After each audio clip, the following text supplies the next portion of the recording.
If you haven't read part 1, I'm not going to repeat all of that again, especially because what happened the last few hours was far worse. To be honest, I didn't expect so many people to respond or interact with the post, and I hope no one from work is listening to this either. Some of you showed a lot of interest. One of the comments even said, "You passed the first test, the second awaits." Well, congratulations. I guess you were right. I think. As I told you, there was another envelope on my desk. I wasn't easy about what I'd find in it or where it would take me, but let's be honest, what choice did I have? I don't exactly know who's sending these, but despite all the weirdness, if it's someone from management, I'd have to obey. At least, until I'm ready to end up on the street. I stood up, looking around, suspicious of everything, and then picked it up. The paper was bright, so bright it hurt my eyes. I opened it silently and peeked inside. There were 3 items. An old news article, printed on yellowing newspaper, with crease marks and a strange smell of dampness. 1. The headline. Employee dies in South Zone building, elevator shut down. The article talked about someone named Frida Manford, newly hired, who died after an elevator accident. Nothing more. The strangest detail, the building's name at the time wasn't the current one. It was Edificio Werner. 2. A black and white photo, grainy with a handwritten date, 4th of the 12th, 1998. The image shows what seems to be the same company lobby, but different. The signage, the uniforms, even the furniture, all displaced in time. There was a woman in the center of the photo. It was hard to make her out, but she seemed familiar to me somehow. 3. A technical map of the building, like blueprints used by civil engineers. Drawn arrows pointed to the underground levels. In the lower corner, handwritten, "Beware the light, they don't like it." I stared at the paper for a long time. What was this? Honestly, I've already ruled out the possibility of it being some kind of elaborate prank or something like that. The photo, the name, all of it was hammering my head until, in a flash, it hit me.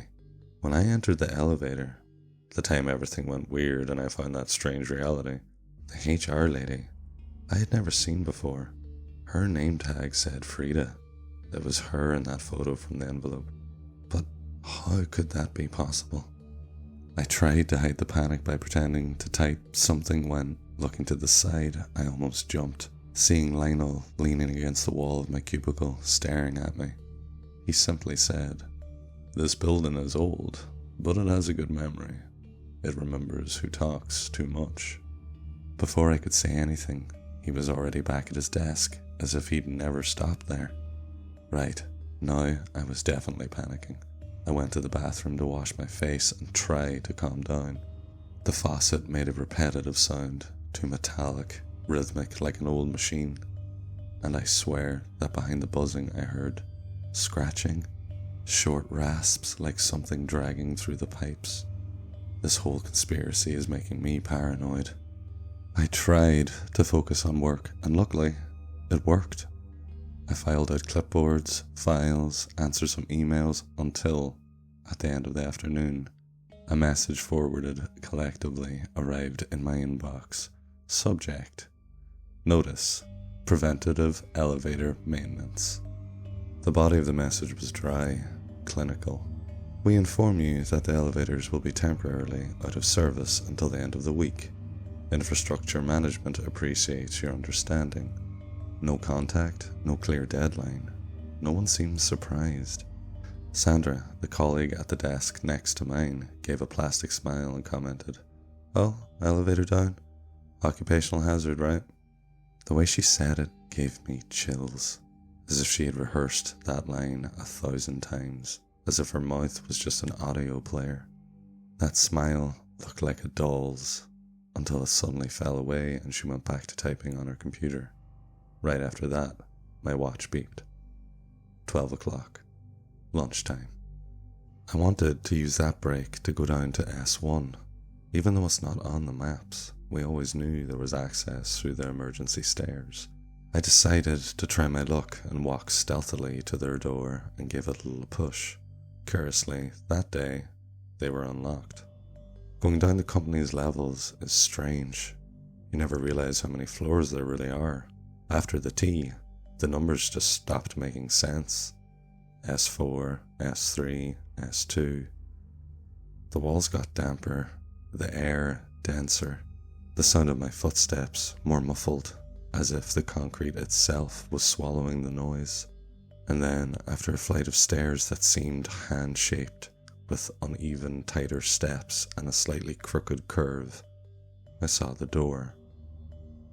A large S1 painted in black, faded, no doorknob, just an old iron latch, covered in dust and scratch marks. Yes, scratch marks. I hesitated, but I was already there. I opened it slowly. The first thing I noticed was the smell. A sour and rotten smell, like meat left in a basement on a hot day. I covered my nose with a cloth as I walked inside. The second thing was the sound, or rather, the absence of it. No lamp buzzing, no dripping, no echo from my steps. It was like walking inside thick velvet. The corridor walls were peeling. Some spots showed exposed concrete, with what looked like roots coming out of the cracks. But they were dry roots, grey, dead. There was a room at the end of the hallway. The door was slightly open. I pushed it. The place looked like a records archive, yes, but not abandoned. Organized, impeccable, lit by fluorescent lights that were too white, emitting no sound at all. It was like being inside a doctor's office or a library, only at the bottom of the world. At the entrance, a desk. On it, an envelope like the one I had received, and inside it only one sheet. Observe in silence. I obeyed. I walked among tall shelves with boxes of documents. There was the smell of old paper and something else. Rust, very strong. After that corridor of files, the space opened up, like a clearing in a corporate forest. It was a small space. In the center, 3 chairs, arranged in a circle. And one of them was occupied. A man in a beige suit, legs crossed, looked at me as if he already knew who I was and had been waiting for me. His face, I can't describe it well. It's like trying to remember a dream. You know you saw it, but you can't draw it, can't add content to the form. "You're early," he said, looking at his watch, his voice slightly hoarse. I didn't reply. He pointed at the chair in front of him as if it were obvious that it was mine. I sat down. He looked at his wristwatch once more. "One is missing." We stayed silent for a while. Too long. Then, without lifting his eyes, he said, "Did you read the report? The one that was in the envelope?" I nodded. "So you saw her name?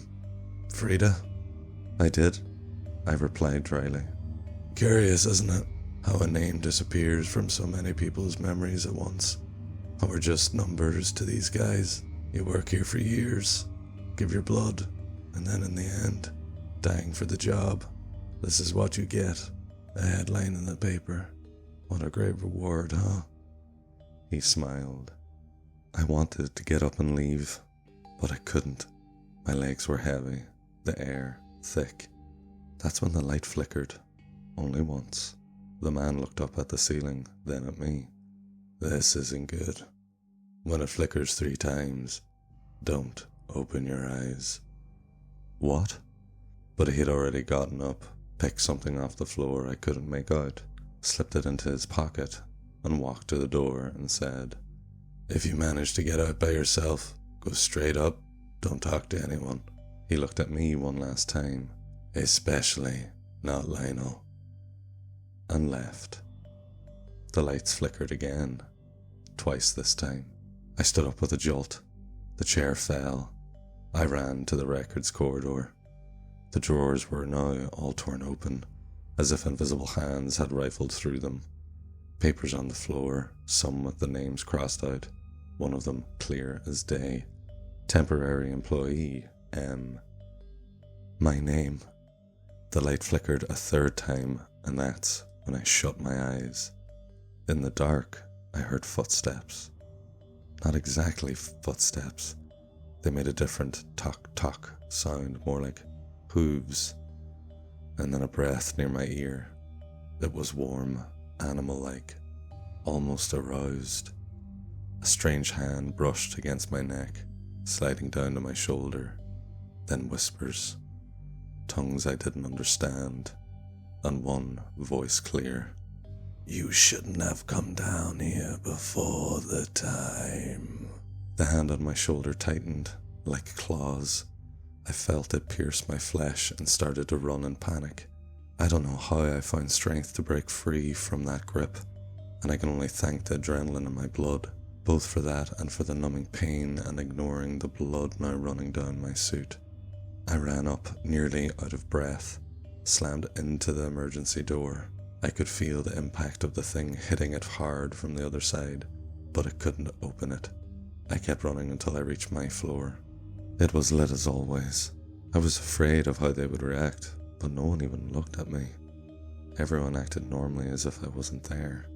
I went back to my cubicle. Lionel walked by with a folder of reports, dropped onto my desk without even glancing at me. Inside a single sheet. S3. The third will not come. I'm finishing this now. My shift is almost over. I really don't know what I'm supposed to do, who this third person is. I suppose the one the man in S1 was waiting for, the one meant to take that other chair. I know a 9-to-5 job can be a killer, but I didn't think it would be this literal.